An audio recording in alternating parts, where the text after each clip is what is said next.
Assalamualaikum warahmatullahi wabarakatuh. Saya di sini akan membacakan cerpen Tetesan Hujan Tak Pernah Datang Sendiri karya Dodi Widianto.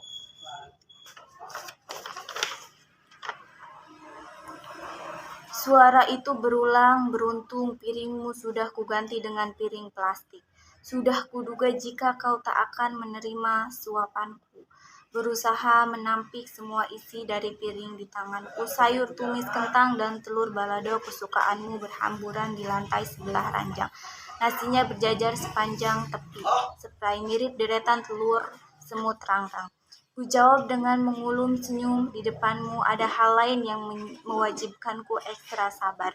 Aku paham bagaimana cara melayanimu dalam kelembutan. Kenapa dia ikut menangis? Tahu apa dia? Kamu terus menunjuk-nunjuk keluar jendela, berteriak hal itu berulang-ulang. Langit memang terus menggelap, biarpun tabuh zuhur baru saja datang, gerimis perlahan mendera. Dedaunan pohon angsana di pojok halaman rumah kita mendadak mengilat hijau keemasan seperti habis mandi. Namun bukan itu. Kamu paling suka melihat butiran gerimis yang terperangkap dalam liukan tepi daun gelombang cinta milikmu. Persis di sebelah jendela kamar, kamu selalu menunggu butir itu menggelinding ke pucuk. Kamu tunggu ia jatuh 1 detik, 2 detik, 6 detik, 335 detik, seterusnya. Kamu masih setia menunggu butir benih itu jatuh, walau ia tak jatuh-jatuh. Persis seperti kesabaranmu merawat keluarga kita, seperti kesabaranmu menunggu satu jawaban jatuh dari angkasa. Langit tak pernah menangis. Tetesan hujan itu membawa pesan berantai yang Tuhan sampaikan demi amanat kemuliaan. Untuk gunung dan aliran sungai, pesan itu ditunjukkan. Bertemu di laut, pesan itu terangkat lagi ke langit. Dari langit, pesan itu dijatuhkan dalam butiran-butiran air, dikembalikan lagi ke bumi agar kehidupan ini terus bertahan. Begitulah alam terus berjalan. Mungkin kata tak begitu paham apa yang kukatakan, tetapi pergi, kamu berteriak lebih keras dari tadi. Tak ada yang bisa kulakukan jika sudah begini. Aku lebih baik menunggu marahmu mereda, atau menunggu gerimis juga ikut berhenti. Aku tak pernah mengerti kenapa kamu selalu menghubungkan tetes hujan dengan sesuatu yang berkelidan di tepurung kepala. Sampai sekarang pun aku masih mencari jawab dan terus meraba-raba. Pergi, aku membalas teriakanmu dengan senyuman. Kamu malah melempar selimut yang kamu pakai, merobek kerah bajumu dengan kasar, meremas-remas perutmu, lalu menjambak rambutmu sendiri dengan napas tersengkal. Kamu terguling-guling di lantai sudut kamar, menangis sesenggukan. Aku menepikan kursi plastik demi melihatmu agar lebih leluasa dan tenang. Kamu malah menendang kursi itu. Andai saja aku tak menghindar, kursi plastik yang roboh itu pasti telah membentur kakiku. Dia adalah jawaban yang tepat untuk saat ini. Tenang di sini ya, aku ambilkan lagi. Tak lama kemudian kutempelkan telunjuk ke bibirmu. Kubuka pintu kamar perlahan-lahan, membawa langkah menuju ruang tengah yang bersebelah dengan dapur. Di sana sebuah sajian terhidang di meja, sama persis dengan yang kamu berikan untuk perempuan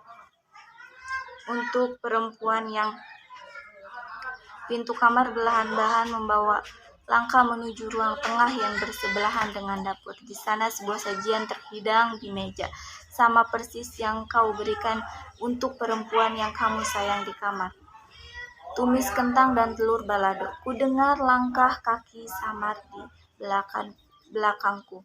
Kamu tiba-tiba telah berdiri di sana. Aku mengangguk, menarik kursi plastik menjauh meja, memberi tanda agar kamu duduk di sampingku. Kursi di sebelahku kosong. Aku belum selesai menyiapkan lagi makanan untukmu. Kamu menggeleng, menolak, beralasan istrimu belum mau makan di kamar.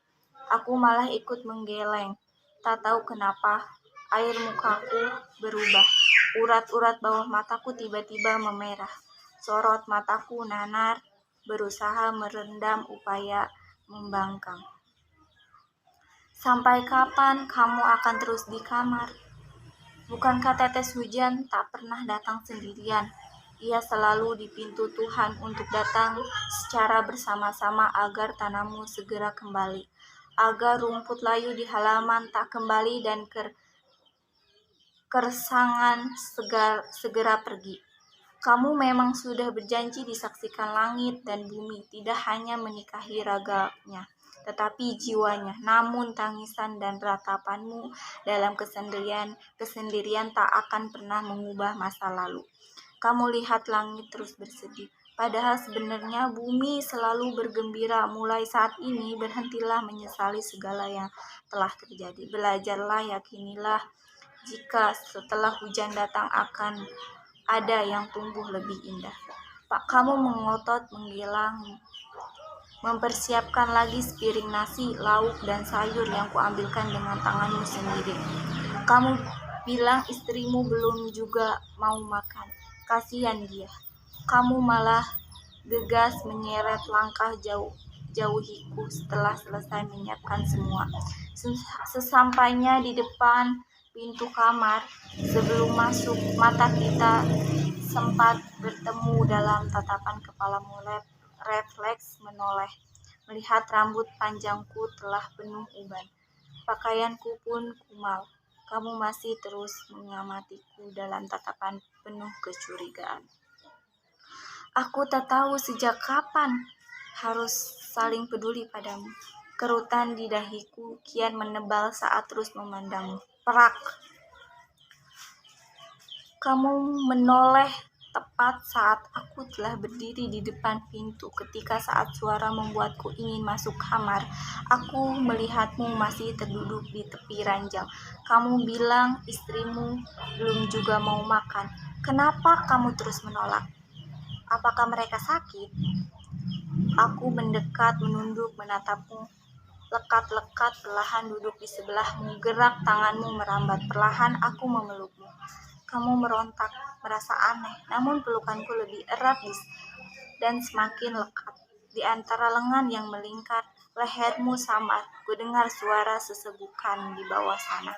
Lalu pecahkan puzzle gambaran masa lalu yang serat di kepala. Perlahan aku satukan kembali, satu demi satu. Masih jelas di ingatanku ketika kita masih pulang dari luar kota, sebab menjemputku di lantai ruang tamu rumahku. Aku melihat jejak ruang tamuku, aku melihat jejak noda darah berceceran ketika deru mobil di halaman belum berhenti. Dalam degup jantung yang tak teratur, aku gegas berlari ke kamar, merasa hal ganjil telah terjadi. Dan di depanku pintu kamar. Tubuhku mendadak kaku, napasku seolah berhenti di tenggorokan. Melihat menantu dan cucu lelakiku tergolek tak berdaya, dengan luka menggegah di leher dan dada. Jendela kamar tercongkel, harta berharga dan uang di lemari lenyap.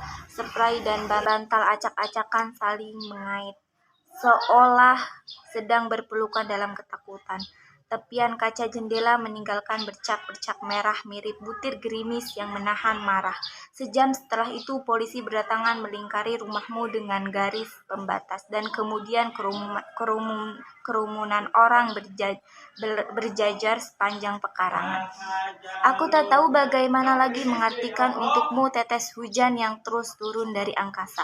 Dalam pelukan orang yang asing bagimu, kamu terus saja lekat menatapku, tak peduli diorama kelabu gerimis di luar jendela yang menyisikan bercak-bercak bulat benih di kaca. Dari ujung matamu tiba-tiba kamu meneteskan butir benih hingga menggelinding ke pipi. Wajahmu mendadak layu, di dadaku kamu sedikit mendongak kepala. Aku menampak rona bahagia ketika tiba-tiba mulutmu membuka dan kamu menerima suapanku. Di tengah ranjang dengan spray motif bunga, birkin biru dan ungu, dua guling bersandar bersisihan, nasinya menempel di kedua sarung gulingnya, membentuk barisan mirip telur semut rang-rang. Sebutir telur balado yang menggigir sebelah bergeletak begitu saja di atas spray di luar langit. Kemudian menggelap, rintik gerimis mengeras, hujan menderas, sederas hujan yang juga turun dari matamu.